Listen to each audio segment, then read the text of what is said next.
Go ahead, Georgia Tech head coach Jeff Collins. Coach, if you could open up with a quick statement. Sure, absolutely. I thought the guys went out there and played really, really hard, like they always do. They fought, they competed. Just got to play much better situational football.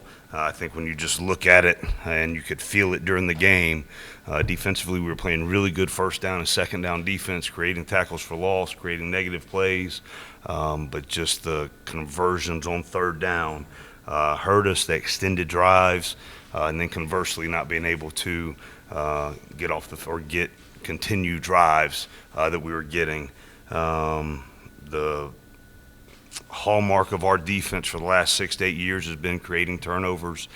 2 straight weeks where we only got 1, so make sure we got to emphasize creating turnovers, getting the ball, doing those kind of things, playing the kind of defense that we're accustomed to, and creating negative plays, creating turnovers. And we've got a bunch of guys that play a lot, and when you're giving up third down conversions, you're going to need that, because I think we played 97 plays.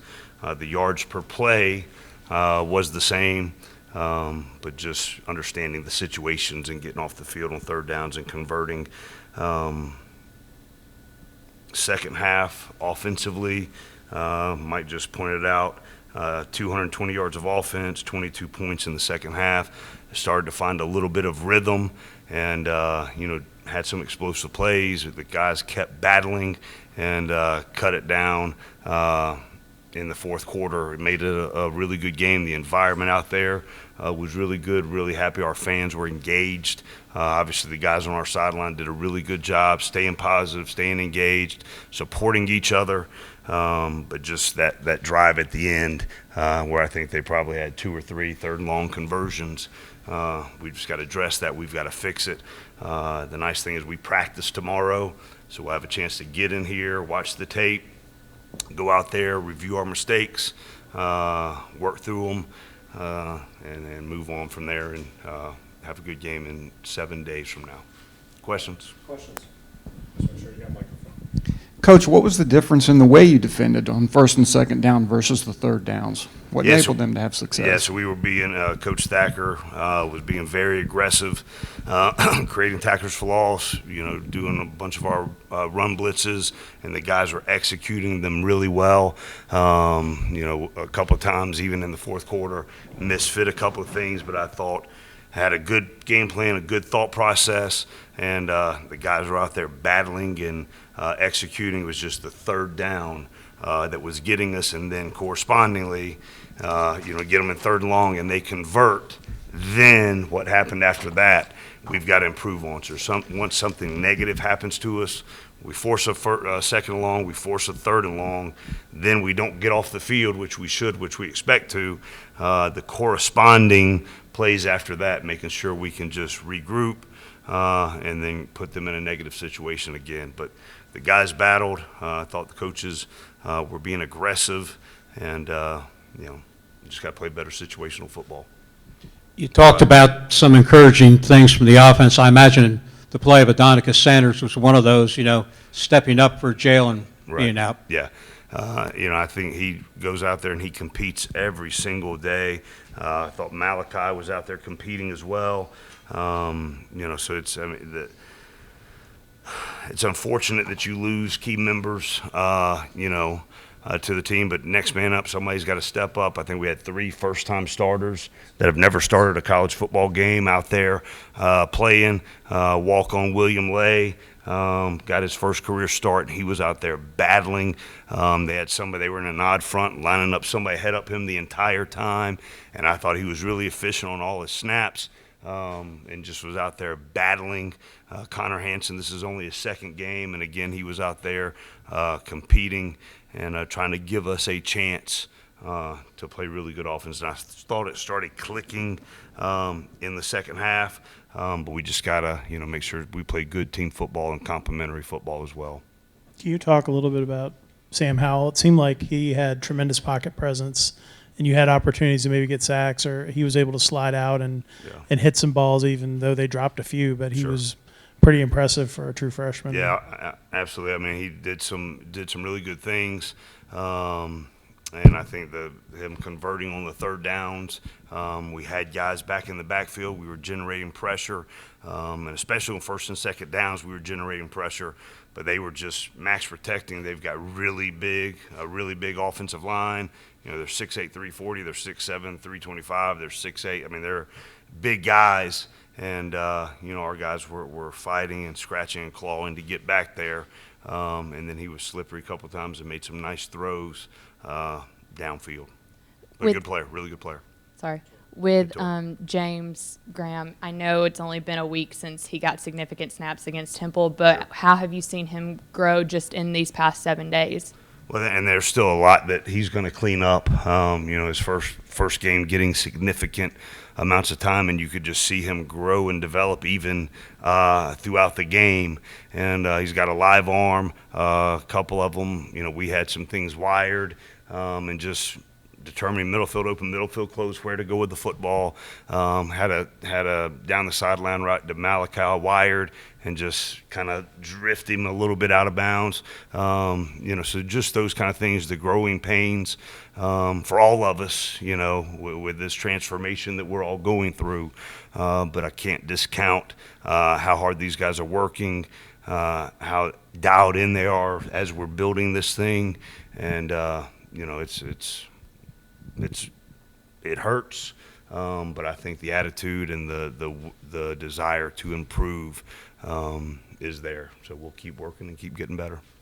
In terms of talking about the offense, it seems like there were some struggles to kind of find something to work in the first half. Kind of what kind of adjustments were made in the second half offensively? And I don't want to tell too much, but started looking and you know, kind of letting them get into some looks and then making the calls. You know, we were doing that at times to get some things wired.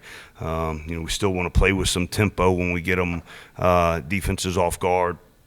But I thought we did a nice job throughout, especially in the second half, of getting a rhythm and getting some things moving and getting some looks to some certain guys. So we'll continue to get better and, you know, just keep battling, fighting, staying together. Because I thought last week did a great job of staying together, working together, staying positive, staying internal, working on ourselves. How can we improve? And we just got to keep doing that week in and week out. Coach, what would you say about, and how much did you like the potential explosiveness that you saw in spots from all the wide receivers today? Yeah, I mean, absolutely. You gotta like it. The crowd was engaged with it. I mean, we've got some guys that can go up and make some plays. So we've got to continue to find different ways. I do think the O-line, you know, even with two guys that are just relatively new to playing for us, handle the pass protections. They've got some really good defensive linemen too. And, you know, did a nice job. This is probably oversimplifying a little bit, but it seemed to me like, you know, both your line, their line, both offense and defense, it was just a case of their guys being a little farther ahead, maybe a little deeper. Obviously, you're pretty stretched thin on the offensive line. Sure. And curious how much you thought that battle on both sides played out, you know, in the outcome of the game.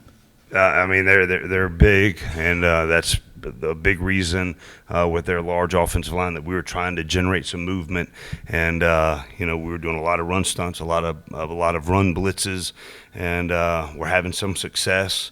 First and second down, I thought Coach Thack and the defensive staff dialed up some really nice things, but it all comes down to third down. I wish I could get that tick out of my head right now on the third down part of it. We've made such good strides on third down defense, getting tackles for loss, getting sacks, and you know, for us not to do that tonight obviously is disappointing, but I know those guys are in that locker room.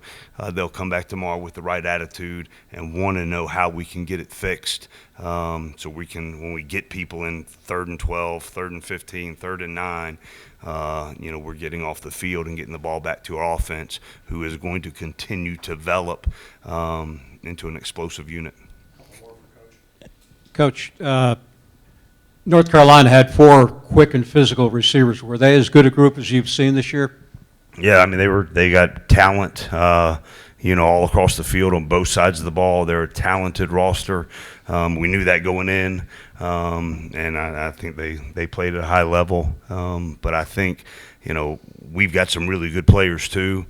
We've got some really good players on the back end, really in the whole defense, and just getting those third down stops, moving forward, and making sure they understand the down and distance, route concepts, those kind of things, so that we can get those stops in critical situations. How important was it to get some offensive success in that second half, to have something to build upon that's positive in a game where it wasn't super close in the second half at times until you got your offense going? But I guess just how important is that in terms of Well, going the big forward thing, now? I mean, you just watched the entire game.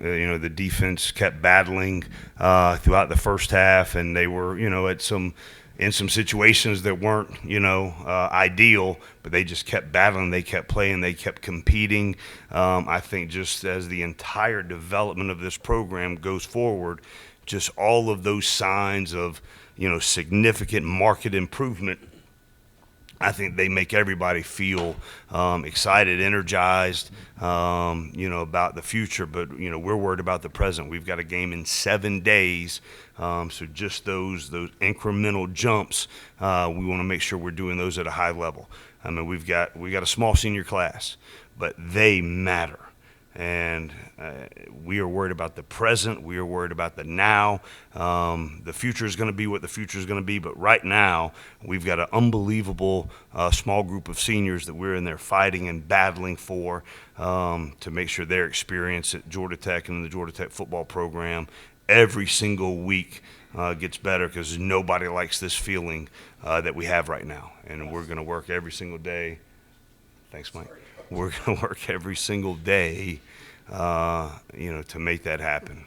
Last two, Deshaun and Patrick. Coach, I know it's a little bit of a stretch to look this far ahead, but what did you see out there today, good or bad, that kind of has you anxious or excited for the game against Duke up next? Well, I think it's every day. Every single day that I get to walk in this building and coach at this great institution and coach these young men that I am blessed to coach, I get excited every single day. Setback after setback, I still come in with the same enthusiasm, the same passion, the same drive, the same joy to get to coach these guys and find ways to get them better and to get this program better. We all understand the massive transformation that we're undergoing. But there's still unbelievable young men in that locker room that deserve every single day for us to bring our very best. And that's what I do, that's what our coaching staff does, and that's what we challenge every single day to do that. So every day gets me excited.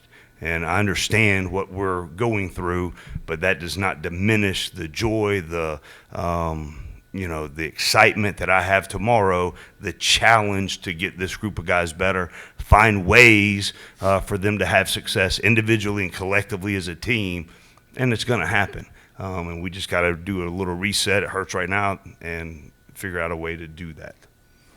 Coach, pardon me, Tobias Oliver looking like the proverbial Swiss Army knife. Is it a goal going forward to get him more touches one way or the other? Yeah, I mean, he's a dynamic player, and still trying to find things that we can use his explosiveness to show the things that he can do, as a football player.